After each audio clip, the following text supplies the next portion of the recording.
Fala galera, hoje então no canal História no Porão, o assunto vai ser sobre a Revolução Russa.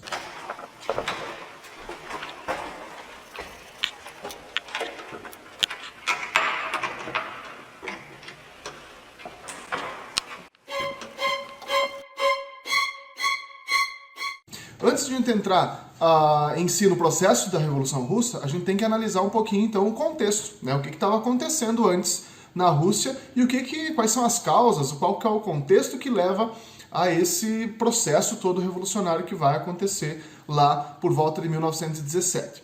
Então, a Rússia, ela era governada pelos czares, né? Era um sistema absolutista, um sistema monárquico, né?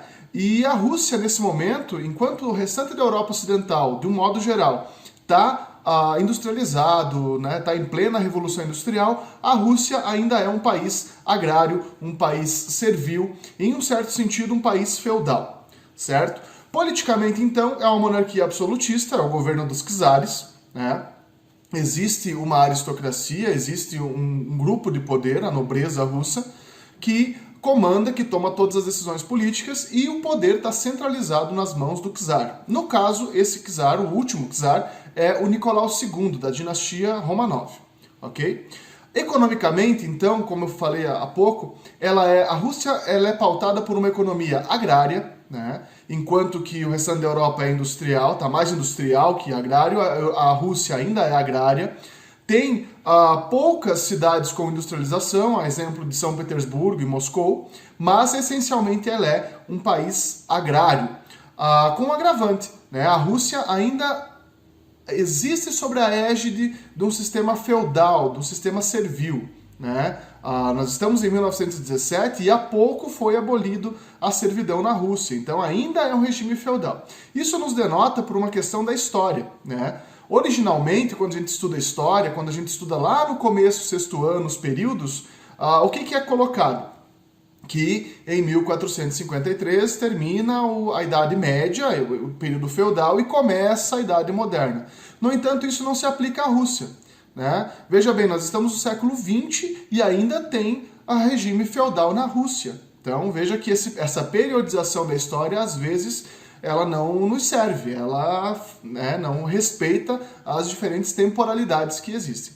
Fechando esse parênteses, voltando para a Rússia, então, politicamente já falei como é que ela estava, uma monarquia absolutista, economicamente, essencialmente agrária, né, com poucas cidades industrializadas, e socialmente como que está. Socialmente, estou falando de sociedade. Socialmente, existe uma nobreza ligada ao czar, né, que tem amplos privilégios, privilégios da corte, privilégios de posse de terras, né, que é o que usufrui um pouquinho do parco crescimento que tem. Junto a eles tem uma pequena parcela da alta burguesia, mas a burguesia não vai ser tão desenvolvida não vai ser tão desenvolvida não vai ser tão importante, decisiva nesse processo, já que não tem uma industrialização também efetiva. E o restante da população, né, 80% da população é camponesa, mas não é um camponês dono de terras, é um camponês servo, é um camponês que trabalha no sistema coletivo de terra. Considerando aí que nesse momento a Rússia tem aproximadamente 170 milhões de habitantes, divididos em 22 milhões de quilômetros quadrados, ou seja, né, é muita gente no campo, e desses 80% da população das classes mais baixas, 90% são analfabetos. Então tem uma população carente, uma população ignorante em certo ponto, no sentido de conhecimento, né, que paga altos impostos para manter aquela sequência de privilégios da nobreza, que trabalha de 12 a 18 horas por dia, sem direito a férias, sem direito à aposentadoria, né, um regime de trabalho bem extenso, bem exaustivo, né, e para ajudar em algumas regiões num clima que varia de 0 grau a menos 50, né? Nas regiões da Sibéria, menos 50 graus.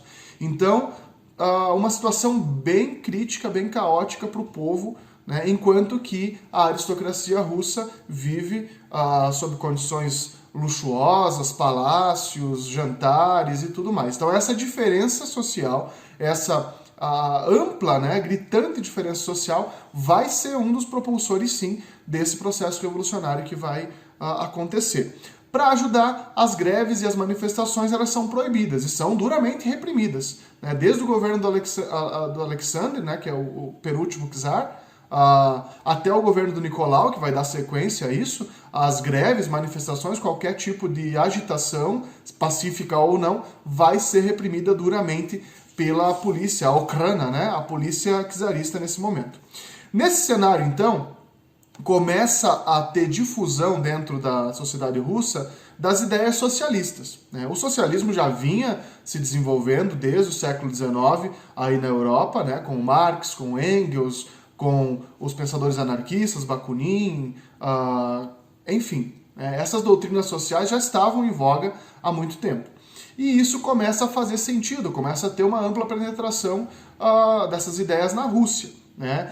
Do socialismo utópico, do socialismo científico, mas também do anarquismo. Aliás, o anarquismo, ainda no governo do czar Alexander, ele foi responsável por grandes atentados terroristas, um, inclusive, que vitimou o próprio czar.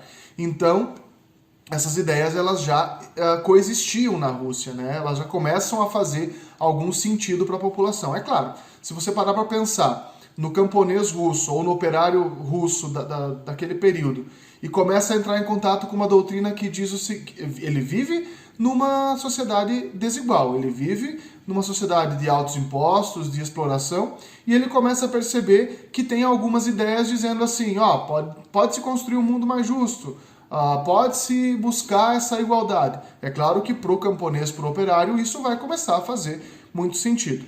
E pensando nisso, dentro desse processo, em 1898 eles fundam um dos primeiros, né, partidos de luta operária, de luta popular, que é o Partido Operário Social Democrata Russo, POSDR, né, Partido Operário Social Democrata Russo.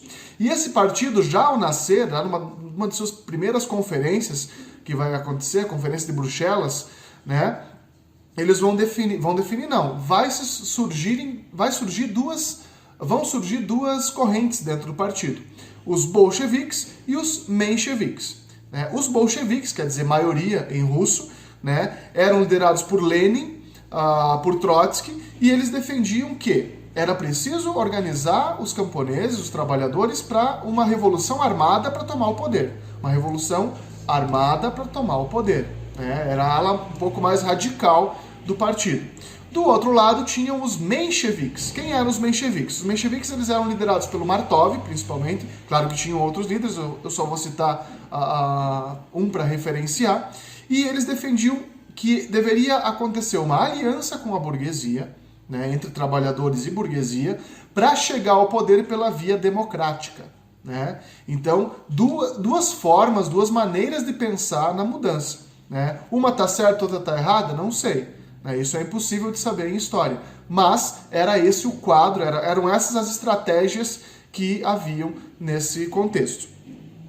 Tanto que nesse período do surgimento do POSDR, acontece um período de grande perseguição aos líderes. O Lenin tem que cair fora da Rússia, o Trotsky tem que cair fora, muitos são presos, né? Então é um período de perseguição aos líderes. Porque tem-se esse medo de arregimentar essa população, de aglutinar, de mobilizar essa população para lutar e, então, modificar esse sistema tão desigual que existia na Rússia.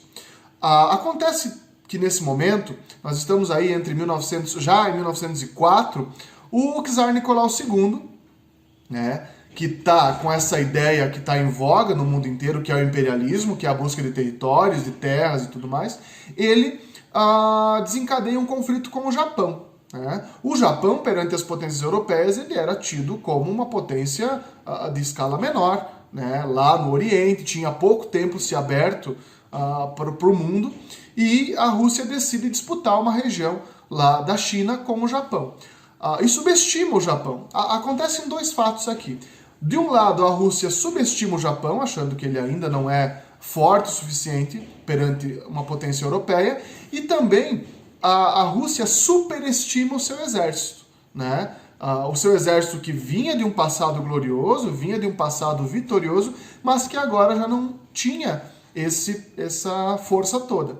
E ele entra em guerra com o Japão, a Guerra Russo-Japonesa, que vai de 1904 a 1905, e acontece uma vitória japonesa. Então isso é um baque muito forte para o regime do czar, né? Quer dizer, a população está lá, a duras penas, passando necessidades, né? A falta de comida, a crise de fome, altos impostos, e ele ainda desencadeia uma guerra para disputar um território. Então isso começa a despertar nas populações populares, né? Nos camponeses, nos trabalhadores, de que alguma coisa não está certa, né? De que é preciso rever esse caminho que o czar está levando à população russa. E aí, dentro desse contexto, só que antes é preciso ressalvar uma coisa. Lembra que eu falei que a maior parte da população era analfabeta, 90% era analfabeto daqueles, né, dos camponeses e trabalhadores? Então, por mais que a coisa estava difícil, por mais que a crise existia, eles não achavam que era culpa do czar, né? Inclusive, eles idolatravam o czar, chamando ele de paizinho, né? Ou seja, o nível de consciência ainda não estava totalmente desperto para toda a população russa, né? Então, eles não culpavam o czar, achavam que a culpa disso eram de seus generais, eram da elite que estava próxima dele, mas o czar em si não era alvo de críticas, né? Pensando nisso, eles organizam uma grande manifestação, lembrando que era proibido, manifestação, pacífica ou não, organizam uma grande manifestação no dia 9 de janeiro, quem organiza inclusive é um padre, o padre Gapon, né? Na qual mulheres, crianças, velhos, né, idosos, vão em direção, fazem uma passeata em direção ao Palácio de Inverno, com cartazes de Viva ao czar, de saúde ao czar, né, toda essa questão, e elaboram uma carta, um manifesto, colocando a situação de que talvez o czar não soubesse, né, do que eles estavam passando, e chegam ao portão do Palácio de Inverno para entregar a reivindicação deles, enfim. E o czar, num ato de extrema crueldade, ordena que suas tropas vão lá e fuzilem o pessoal, né? Então, é uma grande chacina, milhares de pessoas morrem nas escadarias do palácio, e isso contribui para despertar a população, né? Eles começam a ver, não, peraí, isso não está certo, né? Mais evidente ainda fica que o czar não está nem aí para eles. E aí, após o Domingo Sangrento, desencadeia uma série de revoltas, né? Já acontece também a revolta do encouraçado Potemkin. Marinheiros russos tomam conta de um encouraçado da marinha, ameaçando, direcionando seus canhões, inclusive, para os palácios, para os grandes centros de poder, e nas cidades barricadas, levantes, greves, motins. Então isso detona um gatilho que vai desencadear uma agitação popular enorme na Rússia. O czar se vê acuado, né? Inclusive os manifestantes exigem a convocação de uma Duma, né? O que é a Duma? A Duma era uma constituição, né? Defendia a criação de uma constituição, ou seja, se tinha um desejo de tornar aquela monarquia uma monarquia constitucionalista, com uma constituição, com a participação do povo nas decisões. É claro que o czar acuado vai prometer o que tiver que prometer, né, para se manter no poder. Então ele promete a convocação de uma Duma, né, a elaboração de uma Constituição, mas ainda é uma Constituição com uma certa influência dos setores burgueses, é uma Constituição com voto censitário. O que é o voto censitário? Só pode votar quem tem certa determinada renda, né? Então, isso tem uma certa significância para a classe popular? Tem, ao mesmo tempo tem, porque está tendo a possibilidade de participação nas decisões políticas. Mas, por outro lado, apenas um setor é alcançado nesse processo. Ele mantém isso até o retorno das tropas do Japão, né? E quando as tropas do Japão chegam, ele automaticamente inicia uma onda de repressão a esses manifestantes, mas na sequência vem aí uma onda também de greves, porque não se esqueçam que o grosso dos soldados também era formado por filhos de camponeses, por filhos de operários. Quem ia para a guerra não era o filho do czar, não era o filho do conde, do duque, e sim o filho do operário e do camponês. E essa greve geral ela se instaura em 1905 e contribui para manter firme essa luta frente ao czar, né, e essa luta do povo para que acontecessem mudanças e melhorias na condição de vida deles. Também nesse momento surgem os chamados sovietes. O que eram os sovietes? Eram conselhos de trabalhadores. Né? É quase como, vai chegar num ponto isso, mas é quase como um poder paralelo que está se formando. Os trabalhadores de infinitas classes, professores, mineiros, camponeses, operários, bancários, jornalistas, enfim, né? Vão se organizar em pequenos grupos, pequenos conselhos, na qual eles votam, discutem, decidem grandes decisões que precisam ser tomadas para a sociedade, né? Ignorando totalmente, né, o poder do czar. Num primeiro momento vai ser uma coisa importante, né? Vai dar um espaço de democracia, um espaço de atuação de ideias para o povo, mas nesse primeiro momento ele vai ser... não vai ser tão efetivo quanto vai ser depois, que a gente vai ver na sequência. E aí, dentro desse momento, o czar, vendo que não estava adiantando essa repressão, ele se dá conta que não, que ele precisa outorgar uma Constituição. Então aí é lançado o Manifesto de Outubro, já estamos em outubro de 1905, e ele proclama a Rússia como uma monarquia constitucional, então há efetiva criação de uma Duma, né, de um parlamento. Só que rapidamente, por trás, né, já é articulada um parlamento que vai ficar sob domínio do czar, ou seja, para o povo vai parecer uma conquista, mas na verdade nos bastidores o czar está articulando junto com a burguesia e quem vai continuar mandando, infelizmente, vai ser o czar, né? Ele vai continuar dando as cartas, porém com um verniz, com uma aparência de constitucionalidade.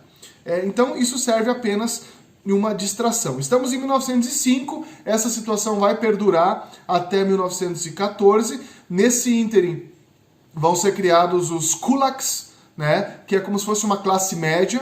O czar faz uma reforma agrária controlada, uma reforma agrária controlada, né, essa é a palavra. Ele distribui algumas lotes de terra, mas cria uma certa classe média agrícola, né, de agricultores, mas que vão estar alinhados aos propósitos dele, ou seja, vai continuar excludente, não vai ser uma reforma agrária ampla que vai contemplar todos os problemas da população. Essa situação se estende até 1914, né, não mudam muitas coisas na Rússia, que fique bem claro, se mantém esse sistema, o czar ainda é o senhor da Rússia, o czar ainda tem o poder, mas, como o próprio Lenin mais tarde vai dizer, 1905 é um ano que pode ser caracterizado como o ensaio geral. Ou seja, o povo russo ainda não teve condições de se organizar para derrubar o czar, mas todo esse processo do Domingo Sangrento até as revoltas e até a proclamação da Duma servem como uma tomada de consciência, né, o despertar do povo para a necessidade que tem de retirar o czar do poder. Então isso é importante esse ano, sim, por mais que nos anos seguintes as coisas vão permanecer como estão. Aí, obedecendo a essa lógica do que está acontecendo no mundo, né, quer dizer, isso está acontecendo na Rússia, no mundo vocês já sabem o que está acontecendo, né, já está se encaminhando a Primeira Guerra Mundial, a disputa entre as grandes potências imperialistas, e a Rússia se encaixa como uma potência imperialista, por incrível que pareça, com todos esses problemas sociais que estão afligindo, mas na cabeça do czar, repito, eles têm uma visão diferente da situação da Rússia, eles não têm uma visão real, né? Eles superestimam a sua capacidade bélica, militar, e aí, em agosto de 1914, com a declaração de guerra da Alemanha, a Rússia entra na Primeira Guerra Mundial, né? Quem que vai para a guerra? Mais uma vez eu reitero, quem vai para a guerra é o filho do camponês, é o filho do trabalhador, são as classes populares que vão para o fronte, né? Salvo, claro, alguns oficiais oficiais do exército que pertencem às aristocracias, mas o grosso da tropa é de filhos de trabalhadores e camponeses. Quer dizer, eu estou numa situação de exploração, falta comida, minha lavoura não faz o suficiente, não produz o suficiente para me pagar os impostos para o governo, eu vivo uma situação de fome e eu ainda tenho que mandar meu filho para a guerra. Quer dizer, não é bom a Primeira Guerra Mundial, não é uma coisa boa a participação russa no conflito. E aí o que acontece? A canalização dos recursos, dos parcos recursos econômicos que existem, vão para a guerra, né? Não se tem aqui pensar a respeito da população que ficou no país, que ela também vai sofrer, né? Está se pensando totalmente na guerra. Com essa medida, a gente vai ter deserções em massa, né, da guerra. Os soldados simplesmente vão abandonar, né, o campo de batalha e fugir e voltar para casa. Pouca alimentação. Se não tinha alimentação no país, como é que vai ter alimentação lá no fronte? Né? As tropas mal equipadas, mal preparadas para uma guerra moderna, que era a Primeira Guerra Mundial, não recebiam seus soldos, seus salários. Né? Há uma crise alimentar, uma crise de racionamento, tanto na Rússia quanto no fronte, e o exército russo sofre vergonhosas derrotas frente ao exército alemão, e isso vai minar, então, essa participação russa na Primeira Guerra Mundial. E vai ser mais um ingrediente aí na sequência de revoltas que vão ter após esse processo. Dentro ainda da Primeira Guerra Mundial, vai ter um processo ainda mais efusivo, mais forte, com relação às revoltas que vão eclodir, e o povo vai tomar frente aí do processo revolucionário. Isso fica para o próximo vídeo. Eu vou deixar essa primeira parte aí para vocês entrarem em contato primeiro com esse contexto russo, e aí na parte 2 do vídeo eu abordo então o processo revolucionário em si. Curta, compartilhe, por favor, isso me ajuda muito o canal. Se inscreva no canal, ative o sininho para que cada vídeo novo que apareça você receba, né, a notificação, e estejam aí para apoiar, que essa é uma iniciativa que vale a pena. Conhecimento é sempre importante, e uma abordagem geral do que aconteceu. Não apenas nomes e datas, mas é isso que nos faz pensar e refletir sobre o hoje também, entender um pouquinho como que o mundo está hoje, ok? Um abraço a todos, muito obrigado pela atenção e até o próximo vídeo.